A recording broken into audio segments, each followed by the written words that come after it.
Les bendiga, hermanos. Buenos días a todos. Que no nos habíamos saludado todavía. Gracias a Dios por la oportunidad de estar aquí con ustedes. Como siempre, es un gusto para nosotros como familia y en lo personal poder estar en esta tarde pues compartiendo la palabra de nuestro Dios.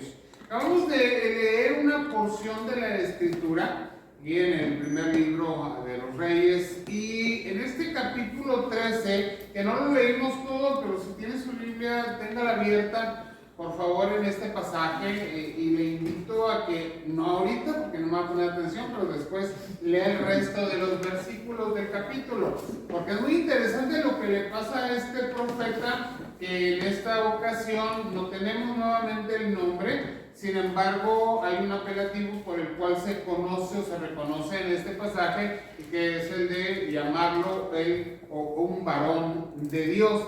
Y vamos a encontrar este relato que al menos a mí me parece muy interesante, muy fascinante, de este profeta denominado varón de Dios. Y este relato a mí me intriga.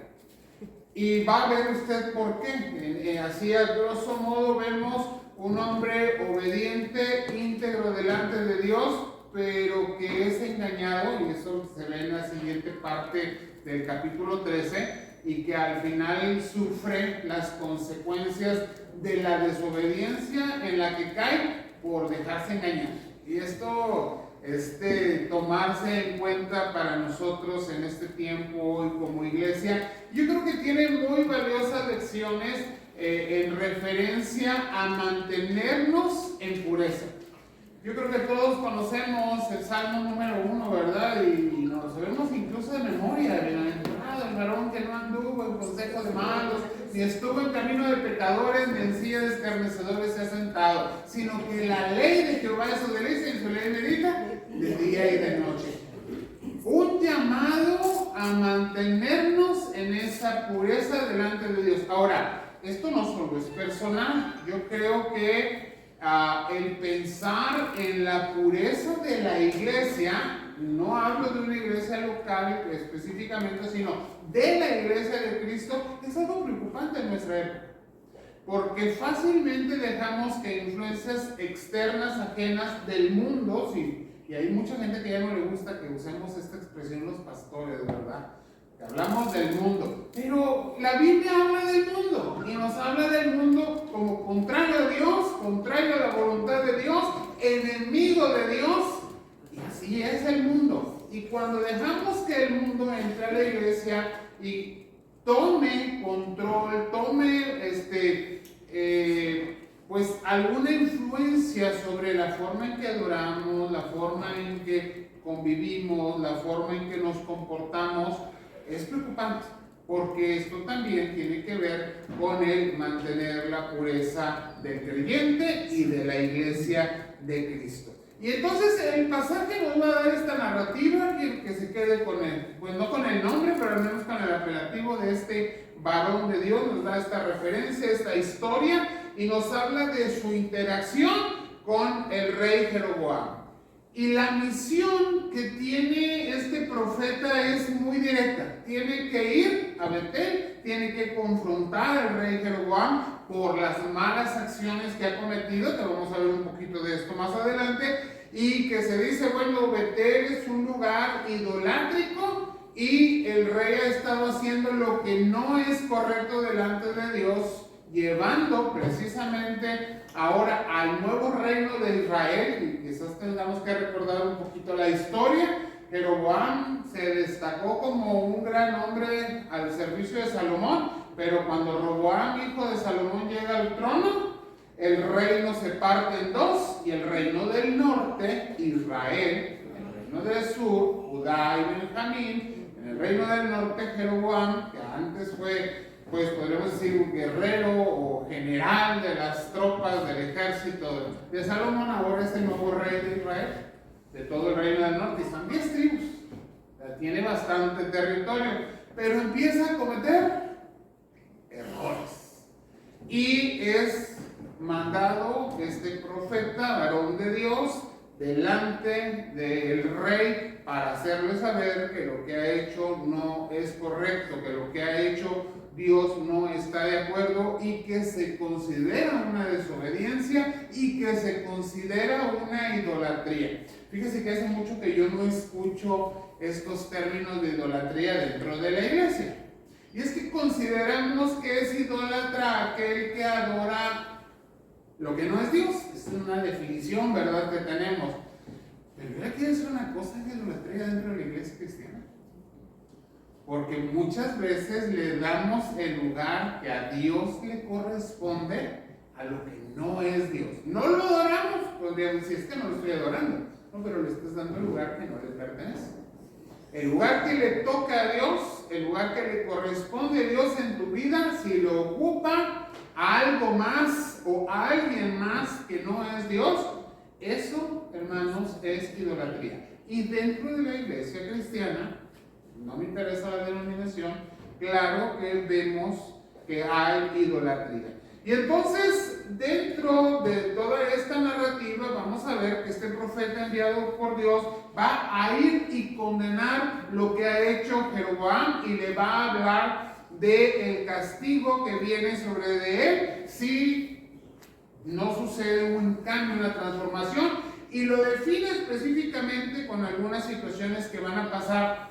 ¿Dónde? Bueno, en este lugar donde se está adorando equivocadamente, en Betel. ¿Por qué en Betel? Y fíjense que es una cuestión, ni siquiera era religiosa, era una cuestión bien política.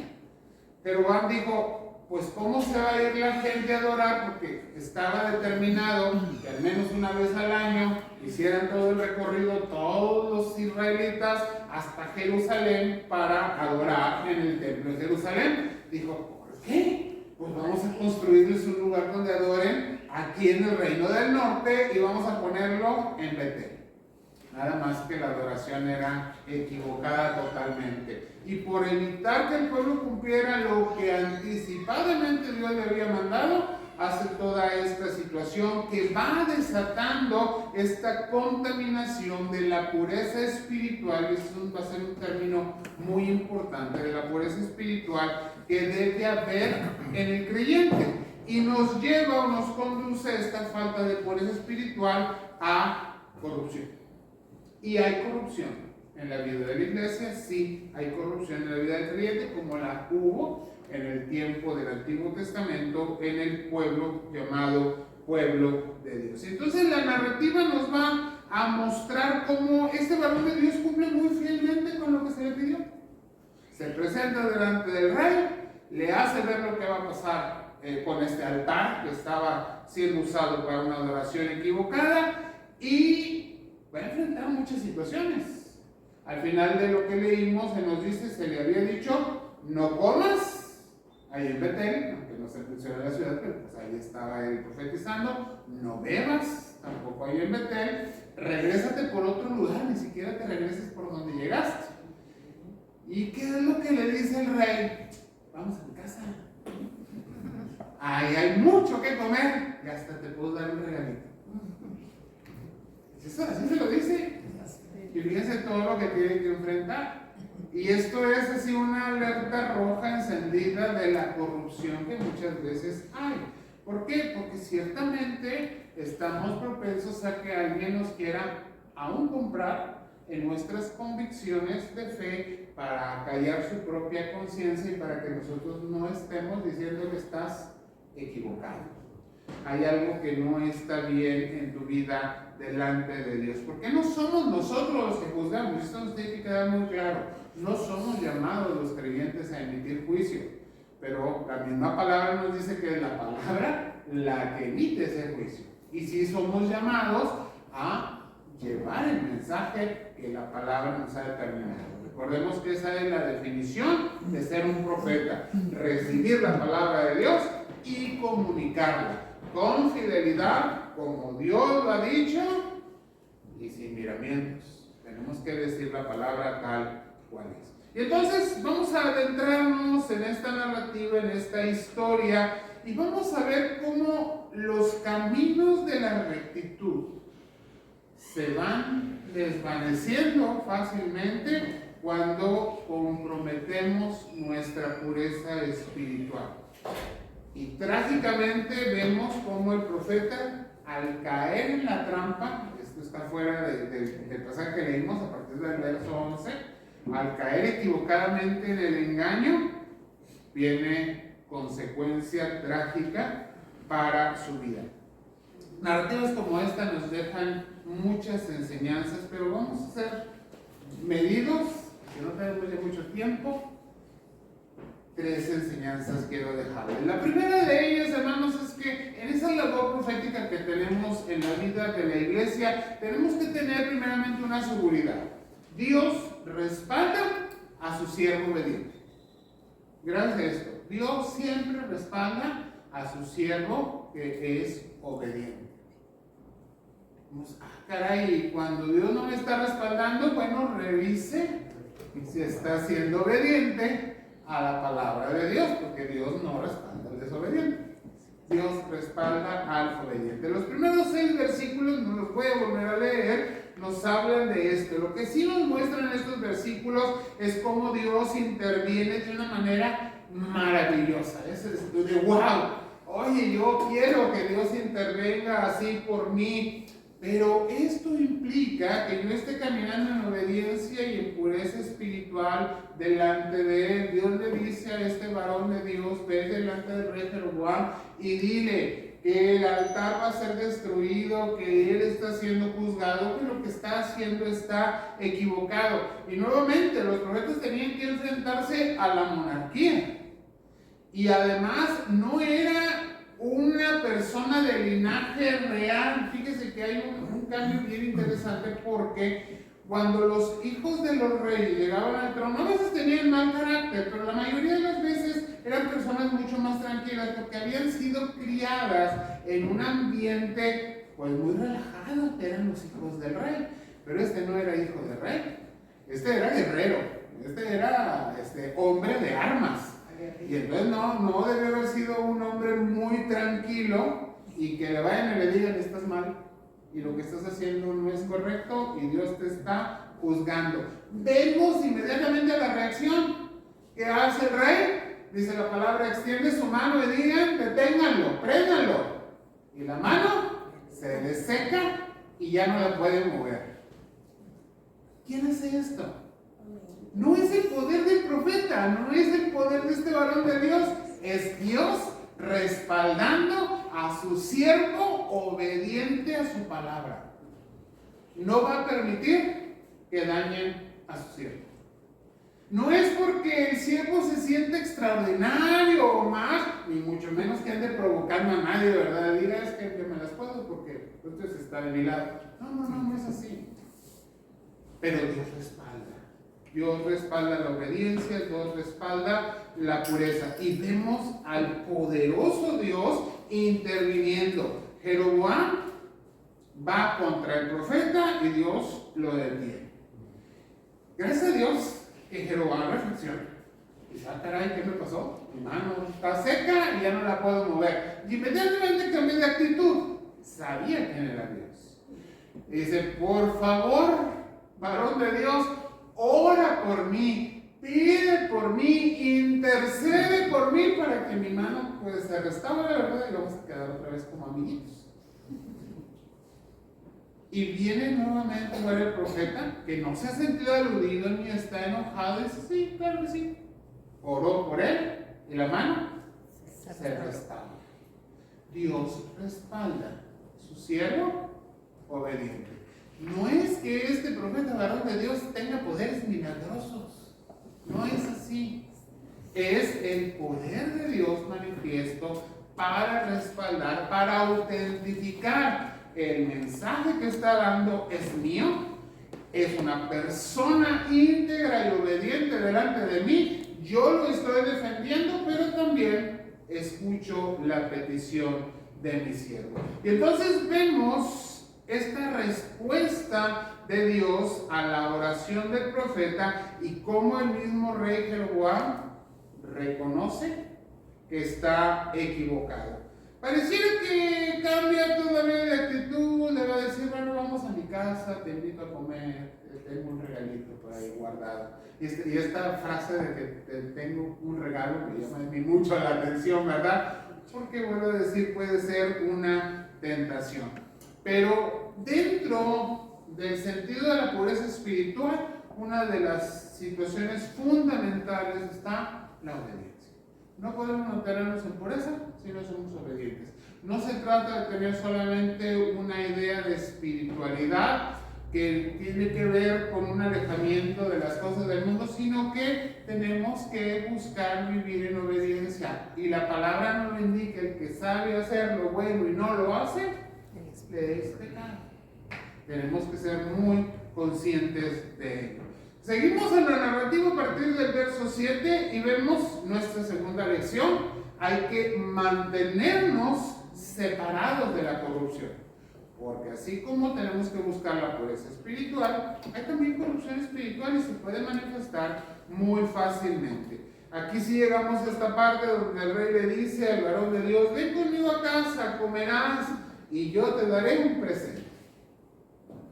Vamos, no pasa nada, todo está bien, ya mi mano se curó, estamos bien, estamos en paz. Mira, ¿qué intenciones tenía Jeroboam? Yo quiero pensar que las mejores, pero es sospechoso esto de que tengo un reality. Sí, suena raro. Y la corrupción está alrededor de nosotros. Quiero traer esta enseñanza a nuestro contexto. Vivimos en medio de una sociedad corrupta. Vivimos en medio de un mundo corrompido por el pecado, corrompido totalmente por la desobediencia a Dios, y nosotros somos llamados a mantenernos fieles a los mandatos divinos.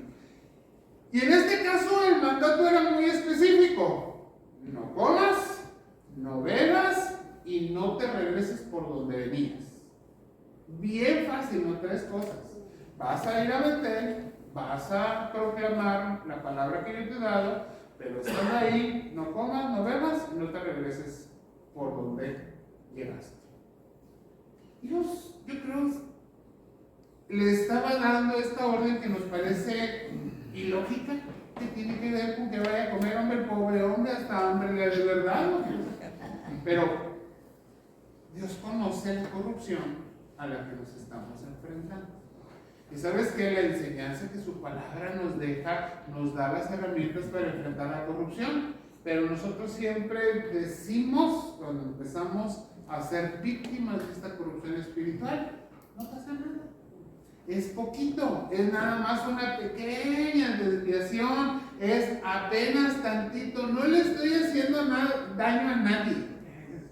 Ese es el gran engaño del pecado. Creemos que si no le hago daño a otra persona, a ver, espérate, primero asegúrate de que estás dentro de la voluntad de Dios y luego preocúpate por hacer daño a alguien más. En la voluntad de Dios somos llamados a no participar de la corrupción espiritual que se nos presenta, precisamente por la corrupción que hay a nuestro alrededor en la sociedad y en el mundo. Y el profeta le va a declarar al rey de una manera definitiva: no puedo ir, no lo puedo hacer. Y fíjense que no es nada político el profeta. No le da por su lado al rey, le dice: a ver, pues mira, en esta ocasión no tengo el tiempo, ando muy ocupado. No le da vueltas, no le da excusa, le dice: Dios me dijo que no lo hiciera. Y no me voy a disculpar con lo que Dios me dijo que no hiciera. No puedo porque Dios me ordenó que viviera, que hiciera, que cumpliera su palabra. Vivimos en una sociedad que nos dice que tenemos que ser políticamente correctos. Y esta frase, ¿cómo suena a nuestro alrededor? En muchos medios y en muchas situaciones. Pero Dios no nos invita a ser políticamente correctos. Nos invita a ser obedientes y claros con su palabra. Nada más. No hay que darle por su lado a nadie. No tenemos que disculparnos por lo que la palabra de Dios dice. Perdóname si te ofendo, pero la palabra de Dios dice no. O sea, no te ofendo, te estoy diciendo que Dios quiere esto de ti y que Dios te invita a ser transformado. La influencia corrupta está ahí y la invitación a nosotros como iglesia de Cristo es a mantenernos alejados de las prácticas alejados de las situaciones, a no traer la contaminación del mundo al interior de la iglesia en nuestras prácticas, en nuestras situaciones de adoración, en nuestros cultos delante de Dios, porque todo esto es corrupción espiritual. Y a través del ejemplo de este profeta, hermanos, podemos ver y somos recordados de la necesidad que tenemos de mantenernos en esa pureza. ¿Por qué? El pecado, en cualquiera de sus formas, por más light que nos pueda parecer, porque también todo es light. Cuidado, porque también, y sigue siendo, finalmente, pecado. En tercer lugar, y me acabo los versículos que leímos, pero luego usted va a leer de luz en adelante, ¿eh? Quedamos en eso. Hay terribles consecuencias cuando desobedecemos. Es que me equivoqué, es que me engañaron. Se fijan que somos bien fáciles para dar excusas. ¿Qué dijo Adán cuando cometieron pecado? ¿Que me diste? Sí. Casi le dice a Dios, es tu culpa, ¿por qué me la das? Sí, claro, ¿por qué me diste? Ella me engañó y por eso comí. Pero esa también es la típica forma de sacarnos a un lado de nuestra responsabilidad sobre nuestras acciones pecaminosas. Y parece hasta injusto. Si usted sigue leyendo esta porción de la Escritura, se nos habla y aparece un nuevo personaje que es un profeta, que a mí me parece que hay que ponerlo entre comillas. Yo lo sumo totalmente como un profeta falso, grande ya de edad. Se menciona que es un profeta viejo. Va y busca a este profeta y lo agarra en el camino. ¿Por qué lo hizo? No sé, fue movido por una situación maligna totalmente. Le dice, ¿sabes que yo también soy profeta? Y a mí Dios me dijo que conmigo sí puedes comer, que a mi casa sí puedes ir, y ya te tengo listo la comida del banquete, vente, vamos a mi casa. Y lo hizo dudar, porque pues le dijo, yo también soy profeta de Dios. Yo creo que eso fue clave. Pero Dios le había dicho, no vayas, no lo hagas. Y tenemos que fijarnos, hermanos, lo fácil que es que podamos ser engañados. Porque lo dijo un pastor que predica en la televisión ante miles de personas. Ha de ser verdadero, ¿verdad? Que es pastor. Pero si no lo dice la palabra de Dios, cuidado. Y este profeta varón de Dios toma la invitación, va a casa de este profeta viejo, que vuelvo a decir, para mí es un profeta falso, y las consecuencias están ahí. Desobedece, come, bebe, está ahí donde le dijeron que no fuera, y vuelve a salir al camino. En cuanto sale al camino, sale un león y lo mata. Ah, caray, pero es que me engañaron. No fue su culpa. Se hubiera comido el león al profeta viejo que lo engañó, ¿verdad? ¿Sabe que ese es un pensamiento muy vengativo? Sí, Dios sabrá cómo actuar en el que engaña. Seguramente tendría sus consecuencias. Pero aquí estamos viendo cómo la desobediencia, la falta de mantener la pureza espiritual, la pureza de nuestra vida en Cristo, tiene consecuencias. Y no voy a decir puede tener consecuencias, no, tiene consecuencias. El pecado siempre tiene consecuencias. Escúchelo bien, siempre el pecado tiene consecuencias. Tarde o temprano, en algún momento, pero tiene consecuencias. Aún para el cristiano, no vamos a morir eternamente. El creyente está salvo por la fe en Jesucristo y tendrá un descanso eterno en el Señor. Y no porque vaya a estar inconsciente, no, verdaderamente disfrutando la presencia de su Señor. Pero el pecado cometido tiene consecuencias. ¿Sí? Y no es castigo porque no estamos pagando por ese pecado, pero hay consecuencias. Y qué trágico ver este pago de consecuencia de este hombre. Y qué hermoso que sea denominado varón de Dios. Qué hermoso que, si fuese una mujer, es que es una mujer de Dios.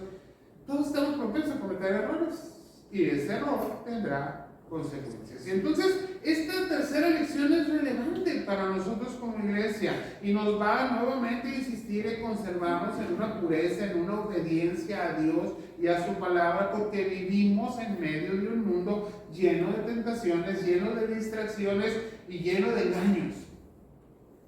Y hay que juzgar todo a la luz de la palabra de Dios.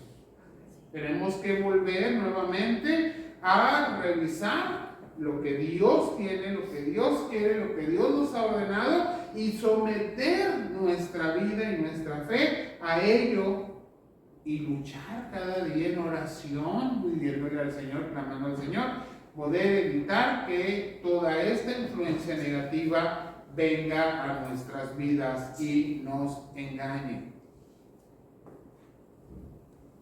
Busquemos, hermanos, ser agradables delante de Dios. Tenemos que luchar cada día en ello. Concluyo y hago un pequeño resumen.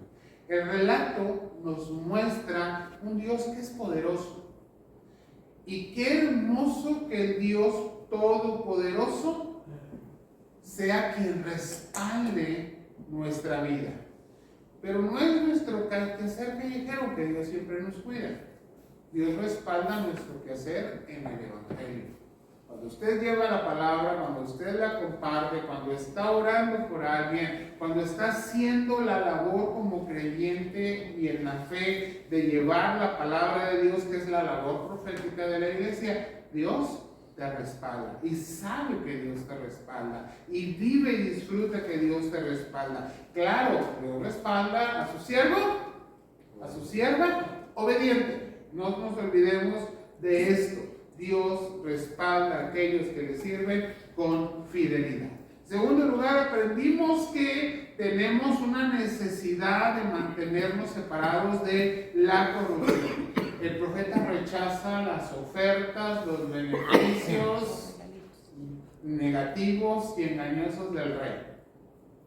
Debió seguir así, lo hizo, pero al menos el principio es que necesitamos, es nuestro deber resistir las influencias corruptas de este mundo. Y en tercer lugar, el pecado tiene consecuencias. Hay consecuencias de la desobediencia. Qué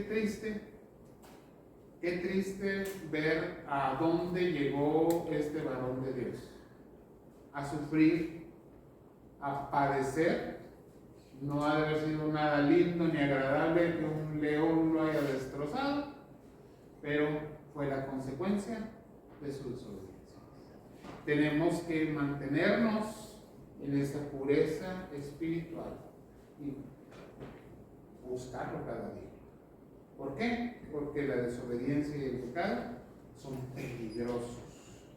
Y ese peligro está delante de nosotros. El enemigo está como león rugiente, precisamente buscando a quien devorar. Cuidemos esto y busquemos la pureza espiritual en nuestra vida, en nuestra familia, en nuestro quehacer, en todo lo que hacemos y todo sea para la gloria de Dios. Oremos. Señor, gracias Padre, porque tú, Señor, sigues hablándonos como tu iglesia. ¿Cuál es el quehacer, Señor, que tenemos como tu pueblo profético? Como aquellos que somos designados por ti para compartir, para llevar, para proclamar tu palabra y tu gloria. Señor, síguenos enseñando a través de tu palabra y confirma tu palabra en nuestras vidas y corazones, porque la iglesia somos todos tus hijos, Señor, todos aquellos que hemos sido llamados para tu gloria, Señor, en la gracia de Dios. Que podamos entender tu mensaje, Padre, y vivirlo para ti.